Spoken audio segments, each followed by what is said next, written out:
Welcome everyone. Thumbnail দেখে তোমরা বুঝে গেছো আজকে কোন ক্লাস হবে। এর আগের ক্লাসে আমরা 27 নম্বর আর 28 নম্বর উপপাদ্য আলোচনা করেছি আর কিছু প্রয়োগও করেছি। আর আজকের ক্লাসে উপপাদ্য নাম্বার 29 হবে। তো এখানে কি বলছে, ত্রিভুজের কোণগুলির অন্তর সমদ্বিখণ্ডক তিনটি সমবিন্দু। আগের ক্লাসে আমরা শিখে এসেছি সমবিন্দু মানে কি।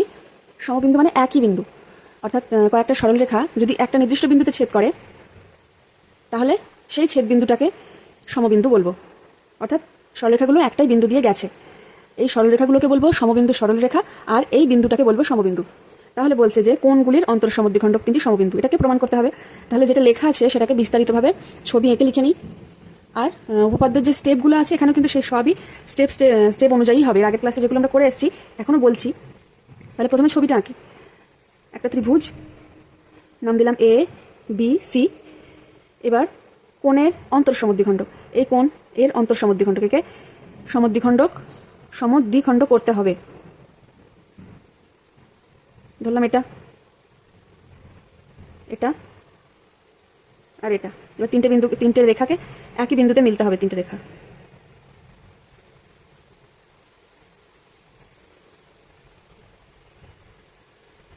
এই যে মিলন স্থল হলো, এটাকে ও বলছি, ও বিন্দু। তাহলে এবার লিখে নিই যে ধরি ত্রিভুজ এ বি সি এর কোণ বি আর কোণ সি, কোণ বি ও কোণ সি এর অন্তর সমদ্বিখণ্ডক দুটি পরস্পরকে ও বিন্দুতে ছেদ করে।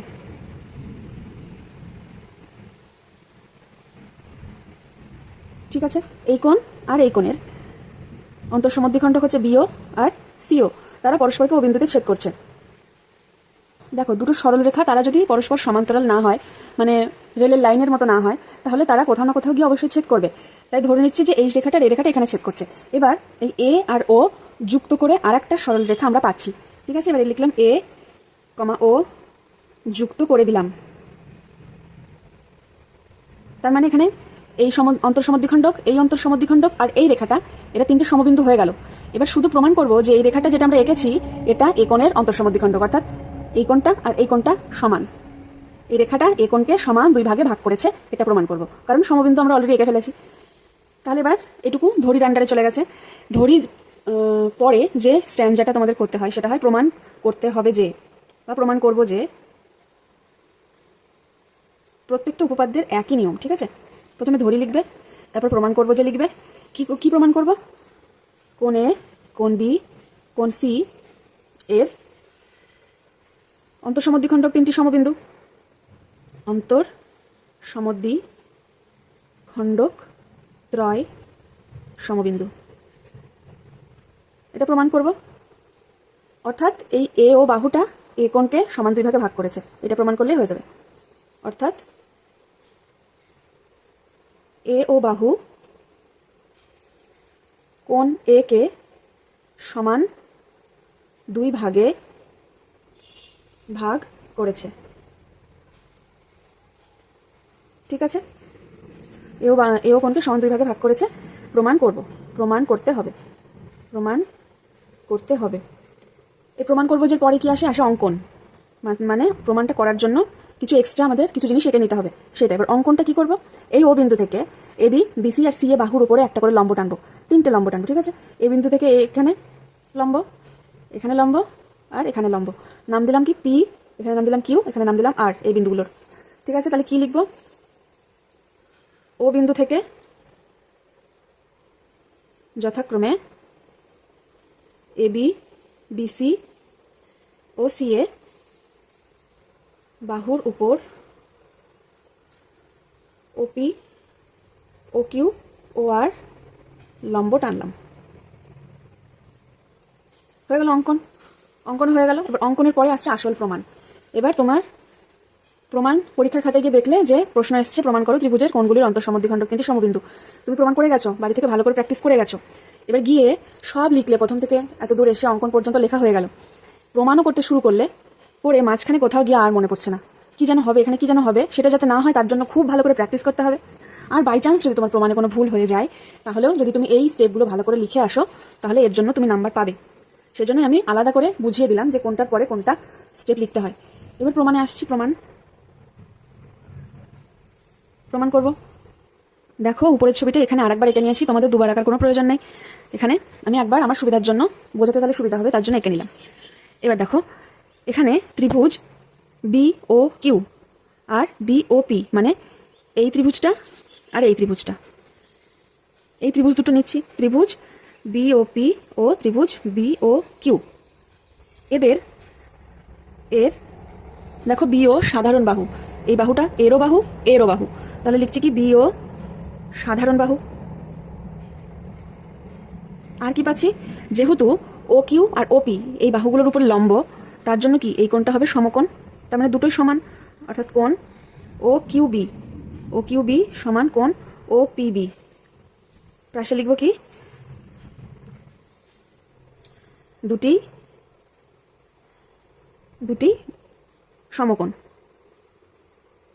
দুটি কোণই সমকোণ। আরও লিখে দিতে পারো, যেহেতু হচ্ছে ও কিউ লম্ব বিসি, ও কিউ বিসির উপরে লম্ব, ও ওপি লম্ব এবি, এটুকু লিখে দিতে পারো।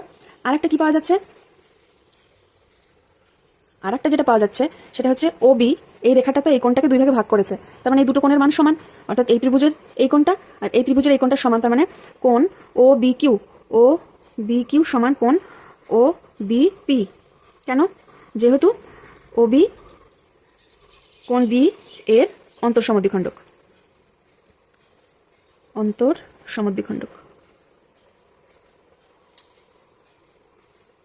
ঠিক আছে, তাহলে দেখো আমরা কিন্তু শর্ত পেলাম, বাহু পেলাম একটা, সাইড অ্যাঙ্গেল পেলাম তো। তার মানে কি লিখবো, ত্রিভুজ বিওপি, এই দুটো বিওপি আর বিও কিউ, বিওপি সর্বসম ত্রিভুজ বিও কিউ লিখবো এ এস শর্তানুসারে। ঠিক আছে, এটা তাহলে সর্বসম হয়ে গেল, তার মানে এই ত্রিভুজ দুটো সর্বসম হয়ে গেল। তার মানে কি হবে, ও কিউ সমান ওপি লেখা যাবে, তাই না, সর্বসম ত্রিভুজের অনুরূপ বাহু। অতএব ও কিউ সমান সমান ওপি, কেন, সর্বসম ত্রিভুজের অনুরূপ বাহু পেলাম। একইভাবে দেখো এই ত্রিভুজটা আর এই ত্রিভুজটা, এদের নিয়ে এই একই প্রসেসে প্রমাণ করতে পারি না, ও কিউ সমান সমান ও আর, অবশ্যই প্রমাণ করা যাবে, সেটা আর করছি না, লিখে দিচ্ছি যে একইভাবে প্রমাণ করা যায়,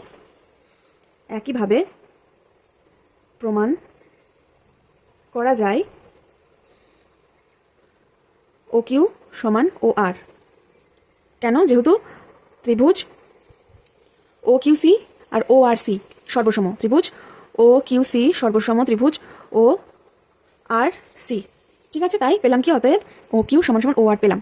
তাহলে এবার দেখো আমরা পেয়েছি ওপি সমান সমান ও কিউ সমান সমান পেয়েছি ও আর, এটা একটা পেয়েছি আর এটা একটা পেয়েছি, এই দুটো থেকে তো লিখতে পারি ওপি সমান ও আর। তাহলে এটাকে নাম্বারিং করে দিই, এটা 1 নাম্বার, এটা পেলাম 2 নাম্বার, তাহলে 1 ও 2 থেকে পাই ওপি সমান সমান ও আর। এটা একটা শর্ত পেয়ে গেলাম। এইবার নেব এই ত্রিভুজ দুটো, এটা একটা এই ত্রিভুজ দুটো নিই, এই ত্রিভুজ দুটোর লিখে নিই, ত্রিভুজ এ পি ও ত্রিভুজ এ আর ও এর কি পেয়েছি, এই বাহুটা আর এই বাহুটা সমান, ওপি সমান সমান ও আর, আগেই পেলাম, একটু আগে জাস্ট প্রমাণ করলাম। আর এ ও সাধারণ বাহু আর এই কোণগুলো সমকোণ, তাই তো, যেহেতু ওপি এবির উপরে লম্ব ছিল, আর কোণ ও পি এ সমান সমান কোণ ও আর এ, কি লিখবো, প্রত্যেকে সমকোণ। ঠিক আছে, তার মানে এখানেও দেখো 3টে শর্ত পেয়ে গেলাম, বাহু অ্যাঙ্গেল, সাইড অ্যাঙ্গেল, বাহু কোণ। ঠিক আছে, তাহলে কি প্রমাণ হলো, এই ত্রিভুজ দুটো যাদের ধরেছিলাম অর্থাৎ এরা সর্বসম। তাহলে কি লিখবো, ত্রিভুজ এ পি ও সর্বসম ত্রিভুজ এ আর ও,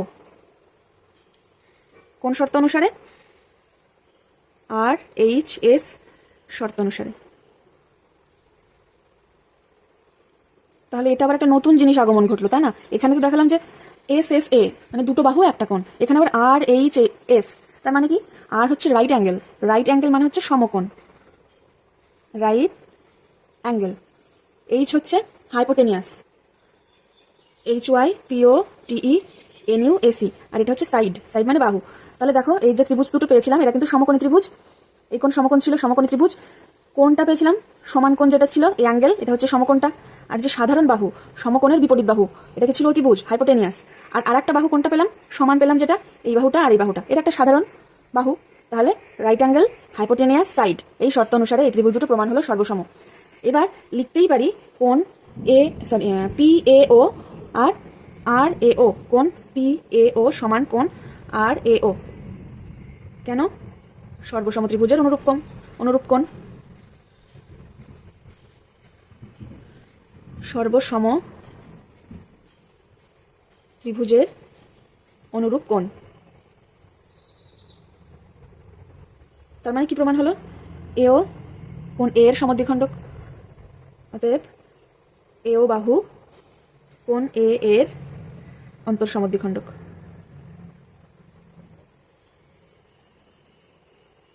তাহলে প্রথমে আমরা বি কোণের অন্তঃসমদ্বিখণ্ডক আর সি কোণের অন্তঃসমদ্বিখণ্ডক নিয়েছিলাম, তারা পরস্পরের সাথে ও বিন্দুতে ছেদ করেছিল। তারপর AO কে যুক্ত করে আরেকটা বাহু পেয়েছিলাম, সেটাও ও বিন্দু দিয়েই গিয়েছিল। শুধু প্রমাণ করতে বাকি ছিল যে AO বাহুটাও এই কোণের অন্তঃসমদ্বিখণ্ডক, সেটা এখানে এসে প্রমাণ করে দিলাম। তার মানে কি প্রমাণ কি হয়ে গেল? যে ত্রিভুজ ABC এর কোণগুলির অন্তঃসমদ্বিখণ্ডক তিনটি সমবিন্দু।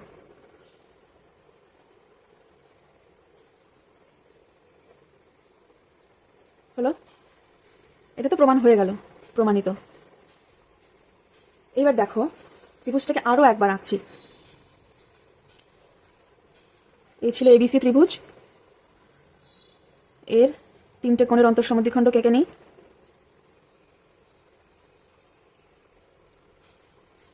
এটা ধরলাম ও থেকে তিনটে বাহুর উপরে তিনটে লম্ব টানবো, এটা হলো P, এটা হলো Q, এটা হলো R।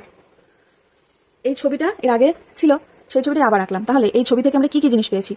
একটা ত্রিভুজ, তার অন্তঃসমদ্বিখণ্ডক তিনটে সমবিন্দু, সেটা পেলাম, এখনই প্রমাণ করলাম। আরও একটা জিনিস পেলাম, এই যে বাহু তিনটে আমরা পেলাম এর তিনটেও সমান, তাই না? প্রমাণ করলাম একটু আগে যে OP সমান সমান OQ সমান সমান OR।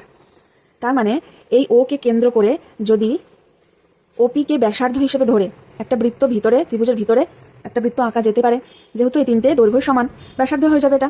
তাহলে আঁকি ওকে কেন্দ্র করে একটা বৃত্ত। একদমই ভালো হবে না ছবি, শুধু বোঝার জন্য আমি আঁকছি, ঠিক আছে? এই ধরো বৃত্তটা হলো, তাহলে এই বৃত্তটার ব্যাসার্ধ কি? OP বা OQ বা OR, তিনটে দৈর্ঘ্য যেহেতু সমান। এই যে ভিতরে আমরা বৃত্তটা পেলাম একে বলছে অন্তর্বৃত্ত, ঠিক আছে? এই বৃত্তটাকে বলছে অন্তর্বৃত্ত। আর এই যে কেন্দ্রটা সেটাকে বলছে অন্তঃকেন্দ্র। আর এই যে ব্যাসার্ধটা পাচ্ছি এটাকে বলছে অন্তঃব্যাসার্ধ, ঠিক আছে? অন্তর্ব্যাসার্ধ। তাহলে এরকম যদি একটা ছবি দেওয়া থাকে তাহলে আমরা জানবো যে এই বাহুটা যে আছে তার মানে কোন দুটো সমান? এই তিনটে বাহু আছে মানে তিনটে বাহু দৈর্ঘ্য সমান। আর এই ভিতরের ত্রিভুজটা, ভিতরের এই বৃত্তটা হচ্ছে অন্তর্বৃত্ত। বাইরে, ত্রিভুজের বাইরে যখন বৃত্ত ছিল সেটাকে আমরা বলেছিলাম পরিবৃত্ত, আর ত্রিভুজের ভিতরে যখন বৃত্ত হলো সেটাকে বললাম অন্তর্বৃত্ত। এর একটা প্রয়োগ তোমাদের বইয়ে দিয়ে দেওয়া আছে, দেখো প্রয়োগটা হচ্ছে এটা, যে ত্রিভুজ ABC এর অন্তঃকেন্দ্র ও। দেখো আর কিচ্ছু বলে দেওয়া নেই, শুধু ত্রিভুজ ABC এর অন্তঃকেন্দ্র ও, তার মানে অনেক কিছু বোঝা হয়ে যাচ্ছে। ত্রিভুজটা হবে, তার ভিতরে একটা বৃত্ত হবে, তার কেন্দ্রটার নাম হবে ও। এবার এই যে BOC যেটা বলেছে, এরকম বাহু অন্তঃসমদ্বিখণ্ড কেটে নিতে হবে। এই অন্তঃসমদ্বিখণ্ডকের কথা কিন্তু কিচ্ছু বলা নেই, কিন্তু বুঝে যেতে হবে তোমাকে যে যেহেতু অন্তর্বৃত্তের কথা বলা হচ্ছে তার মানে এখানে অন্তঃসমদ্বিখণ্ডকটাও থাকবে। তাহলে অন্তঃসমদ্বিখণ্ডক টেনে BOC এই কোণটা বলেছে 110 ডিগ্রি, তাহলে BAC এই কোণটার মান বের করতে হবে। দেখো এটা যদি পরিবৃত্ত হতো, বাইরে যদি বৃত্তটা থাকতো তাহলে কিন্তু এর অর্ধেক করলে এটা পেয়ে যেতাম, কিন্তু বৃত্তটা অন্তর্বৃত্ত ভিতরে, তাহলে এর অর্ধেক বা কিছু করলে পাবো না, অন্য ক্যালকুলেশন করে বের করতে হবে। কি করব? দেখো এই ত্রিভুজটা OBC, এই ত্রিভুজটা নিচের ত্রিভুজটা, ত্রিভুজ OBC এর তিনটে কোণের যোগফল 180 ডিগ্রি হবে। কোণ OBC যোগ কোণ OCB, কোণ OCB যোগ কোণ BOC যোগ করে কত পাচ্ছি? 180 ডিগ্রি। সব কোণেরই তাই হয়, তিনটে কোণের যোগফল করলে 180 পাবো। এবার দেখো BOCর মানটা আমরা জানি 110, তাহলে সেটাকে লিখে দিই OBC যোগ কোণ OCB সমান পাচ্ছি 180 বিয়োগ 110, এখান থেকে পাবো 70। OBC যোগ OCB সমান 70 ডিগ্রি পেলাম। তার মানে কি কোন কোণ দুটো পেলাম? ওবিসি এই কোণটা আর ওসিবি এই কোণটা, এই কোণ দুটো যোগফল পেয়েছি 70 ডিগ্রি। এবার কি করব? দুই পাশেই 2 দিয়ে গুণ করে দেবো। এখানে গুণ করলে হবে 2OBC, এখানেও 2 দিয়ে গুণ হবে 2OCB, এখানেও 2 দিয়ে গুণ করলে হবে 140। 2 দিয়ে গুণ করলাম কেন হঠাৎ? কারণ এই কোণটা এই সম্পূর্ণ কোণটার অর্ধেক, তাহলে 2 দিয়ে গুণ করলে এই সম্পূর্ণ কোণটা পেয়ে গেলাম। তাহলে কি এই কোণ, এই যে 2 দিয়ে গুণ করেছি, এইখানে আমরা এবার এই কোণটা লিখে দিতে পারবো, ABC লিখে দিতে পারবো এর জায়গায়, তাই তো? তাহলে লিখলাম কোণ ABC যোগ, আবার এটার ক্ষেত্রেও OCB ছিল এই কোণটা, তার দ্বিগুণ করে দিলাম, মানে এই পুরো কোণটা পেয়ে গেলাম। তার মানে ACB, কোণ ACB, এটা মানে পেলাম 140। তাহলে এই কোণ আর এই কোণের যোগফল যদি 140 হয়, তাহলে এই কোণের মান পাবো না? 180 থেকে 140 বিয়োগ করে দিলেই পাবো। অতএব কোণ BAC সমান হবে 180 ডিগ্রি বিয়োগ 140 ডিগ্রি সমান 40 ডিগ্রি। এটাই আনসার বেরিয়ে গেল, চেয়েছিল BAC মান। নেক্সট থিওরিম 30 নাম্বার, ত্রিভুজের মধ্যমা ত্রয় সমবিন্দু প্রমাণ করব। তাহলে প্রথমে ছবিটা আঁকে নিই, যেটা প্রথম কাজ।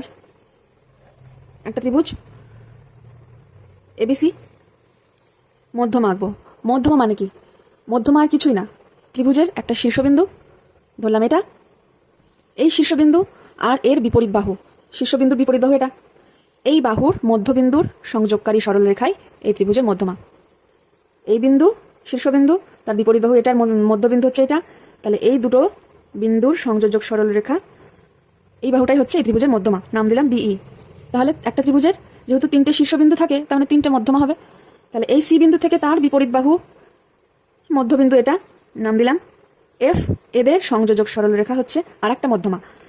এরা ধরলাম পরস্পরের সাথে এই G বিন্দুতে মিলিত হয়। এইবার এটুকু লিখে নিই আগে, কি লিখলাম ধরি, ত্রিভুজ ABC এর BE ও CF মধ্যমা দুটি পরস্পরকে G বিন্দুতে ছেদ করে, পরস্পরকে G বিন্দুতে ছেদ করে। ঠিক আছে, এইবার কি করব? A বিন্দু আর G বিন্দুকে যোগ করে বাড়িয়ে দেব, আরো বাড়িয়ে দেব, দিলাম, এখানে নাম দিলাম D। ঠিক আছে, এবার লিখলাম কি, A ও G বিন্দুকে যুক্ত করে বাড়িয়ে দিলাম, যা BC বাহুকে D বিন্দুতে ছেদ করে, D বিন্দুতে ছেদ করলো। দেখো একবারও কিন্তু বলিনি যে AD মধ্যমা, একবারও কিন্তু বলিনি যে D বিন্দু BCর মধ্যবিন্দু। D যদি BCর মধ্যবিন্দু হয়ে যায়, তাহলে AD হয়ে গেল মধ্যমা, তার মানে 3টে মধ্যমা সমবিন্দু প্রমাণ হয়ে গেল। এখানে শুধু বলা হয়েছে BE মধ্যমা, CF মধ্যমা, আর AD এমনি সাধারণ একটা বাহু। এবার এই সাধারণ বাহুটা যে এর মধ্যমা, অর্থাৎ D যে BCর মধ্যবিন্দু, সেটাই প্রমাণ করব। তাহলে এটা ধরে লিখে নিলাম। তাহলে এবার কি প্রমাণ করব? প্রমাণ করব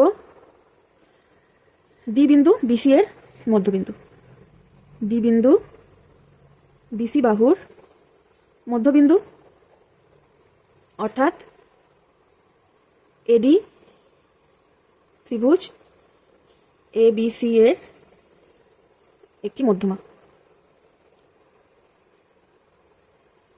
ঠিক আছে, তাহলে AD যদি মধ্যমা হয়, তার মানে 3টে মধ্যমা এক বিন্দু দিয়ে যাচ্ছে, 3টে মধ্যমায় হয়ে যাবে সমবিন্দু। তাহলে ধরি, তারপরে প্রমাণ করব। প্রমাণ করতে হবে যে তারপরে আসে অঙ্কন। অঙ্কন কি আঁকবো? অঙ্কনটা আঁকবো হচ্ছে এই যে A আর G, এই বাহুটার যা দৈর্ঘ্য, এই G বিন্দু থেকে D হয়ে এমনভাবে বাড়াবো যাতে AG আর এই বাহুটা একই হয়ে যায়, এই দৈর্ঘ্যটা আর এই দৈর্ঘ্যটা সমান হয়ে যায়। তাহলে ধরলাম এই পর্যন্ত এসে এটা সমান হয়ে গেল, তাহলে এটার নাম দিলাম H। ঠিক আছে, কিভাবে করলাম? AGর যা দৈর্ঘ্য ছিল G বিন্দু থেকে H পর্যন্ত, সেই দৈর্ঘ্যের একটা লাইন টানলাম, আর এই BH আর CH যুক্ত করে দিলাম এই বাহু দুটো। ঠিক আছে, তাহলে কি করলাম সেটা লিখে নিয়ে অঙ্কন। অঙ্কন করলাম হচ্ছে AD আগেই আঁকা ছিল, AD আগেই আঁকা হয়ে গেছিল। ADকে H পর্যন্ত এমনভাবে বাড়ালাম, H পর্যন্ত এমনভাবে বর্ধিত করলাম বর্ধিত করলাম বা বাড়ালাম, যে কোনো একটা লিখবে। বর্ধিত করলাম যাতে কি হয়, এজি সমান সমান জিএইচ হয়, এজি সমান সমান জিএইচ হয়। আর বিএইচ আর সিএইচ যুক্ত করলাম, বি কমা এইচ ও সি কমা এইচ যুক্ত করলাম। অঙ্কন হয়ে গেল। এবার প্রমাণে এই ত্রিভুজটা নেব, এই বড়টা এ বি এইচ, এই ত্রিভুজটা, ত্রিভুজ এ বি এইচ এর এ বি বাহু মধ্যবিন্দু এফ, যেহেতু সি এফ মধ্যমা, এ বি বাহুর মধ্যবিন্দু এফ, এ বি বাহুর মধ্যবিন্দু এফ, যেহেতু কি লিখবো, সি এফ মধ্যমা, সি এফ মধ্যমা। আর এই বাহু এ এইচ বাহুর মধ্যবিন্দু হচ্ছে জি, আমরা সেটাই এঁকে নিয়েছি তাই না, এটা আর এটা সমান, তার মানে জি হচ্ছে এ এইচ এর মধ্যমা, আর জি এ এইচ বাহুর মধ্যবিন্দু, লিখবো অঙ্কন অনুসারে, ঠিক আছে। তাহলে এই বাহুর মধ্যবিন্দু এফ, এই বাহুর মধ্যবিন্দু জি, তাহলে এদের যে সংযোজক সরলরেখা সেটা এই বাহুর সমান্তরাল হবে। এটা একটা থিওরিম আছে। থিওরিমটা কি, ত্রিভুজের যে কোনো দুটো বাহুর মধ্যবিন্দু দ্বয়ের সংযোজক সরলরেখা তৃতীয় বাহুর সমান্তরাল। আরেকবার বলছি, ত্রিভুজের যে কোনো দুটো বাহুর মধ্যবিন্দু দ্বয়ের সংযোজক সরলরেখা ত্রিভুজটার তৃতীয় বাহুর সমান্তরাল। তাহলে এখান থেকে কি লিখব, এফ জি সমান্তরাল বিএইচ, এফ জি সমান্তরাল বিএইচ। পাশে কি লিখে দেব, যেটা এখানে বললাম সেটাই এখানে লিখে দেব। যেহেতু ত্রিভুজের দুটি বাহুর মধ্যবিন্দু দ্বয়ের সংযোজক সরলরেখা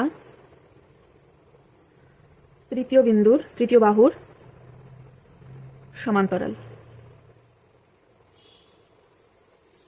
লিখে নিলাম। তাহলে এফ জি সমান্তরাল বিএইচ, এফ জি সমান্তরাল যদি বিএইচ হয়, তাহলে এই রেখাটাতে এইটুকু না, এটাতে এতটা, তার মানে জিসিও সমান্তরাল বিএইচ হবে। অতএব জিসি সমান্তরাল বিএইচ।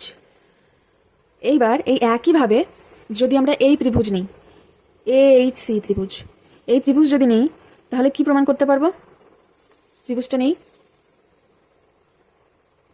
একইভাবে ত্রিভুজ এ এইচ সি এর এসি বাহুর মধ্যবিন্দু ই আর এইচ বাহুর মধ্যবিন্দু জি, এসি বাহুর মধ্যবিন্দু ই ও এইচ বাহুর মধ্যবিন্দু জি। অতএব জিসি জিই সমান্তরাল হবে এইচসি।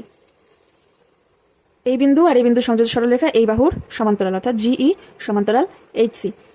আর জিই বাহুটা এত দূর চলে এসছে, তার মানে বিজি সমান্তরাল এইচসি, এটা সমান্তরাল এটা, অতএব বিজি সমান্তরাল এইচসি। তাহলে দেখো কি পেলাম আমরা, একটা পেয়েছি জিসি সমান্তরাল বিএইচ, একটা পেয়েছি বিজি সমান্তরাল এইচসি, একটা পেয়েছি জিসি সমান্তরাল বিএইচ আর একটা পেলাম বিজি সমান্তরাল এইচসি। তাহলে এই যে চতুর্ভুজটা পেলাম এর এই বাহুর সমান্তরাল এটা, এই বাহুর সমান্তরাল এটা, তাহলে এই বাহুগুলো যদি সমান্তরাল হয় তার মানে এটা একটা সামান্তরিক। অর্থাৎ পেলাম যে অতএব বি জি সি এইচ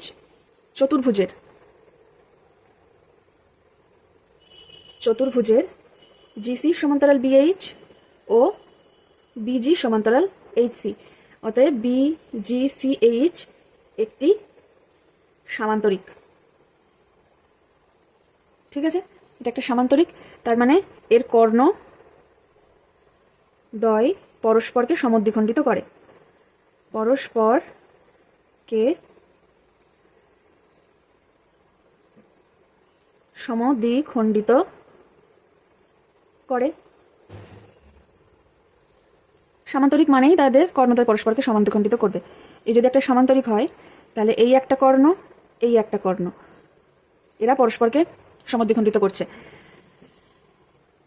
তাহলে সামান্তরিকের এইটা কর্ণ আর এইটা কর্ণ এই সামান্তরিকের, তাহলে এরা পরস্পরকে যদি সমদ্বিখণ্ডিত করে, তার মানে বিসি কর্ণ যেটা তার মধ্যবিন্দু ডি, বিসি বাহুর যদি মধ্যবিন্দু ডি হয় তাহলে এডি কি হচ্ছে, এই ত্রিভুজের মধ্যমা হয়ে যাচ্ছে। সেটাই আমাদের প্রমাণ্য বিষয় ছিল। তাহলে কি লিখব, অর্থাৎ বিসি কর্ণের মধ্যবিন্দু ডি। এইরকম ছিল ছবিটা, জিসিএইচবি এরকম সমান্তরিক ছিল, এরকম ছিল। তাহলে বিসি বাহুর মধ্যবিন্দু হলো ডি। তার মানে কি দাঁড়ালো, এডি বাহু ত্রিভুজ এবিসি এর একটি মধ্যমা যা জি বিন্দুগামী। তার মানে ত্রিভুজের, অতএব ত্রিভুজের মধ্যমাত্রায় সমবিন্দু, ত্রিভুজের মধ্যমাত্রয় সমবিন্দু। প্রমাণিত। আজকের ক্লাস তাহলে এখানে শেষ হচ্ছে। নেক্সট ক্লাসে আমরা ভরকেন্দ্র রিলেটেড যে থিওরিমগুলো রয়েছে সেগুলো কমপ্লিট করব, তারপর এই চ্যাপ্টারের কোষে দেখিতে যাব। ধন্যবাদ।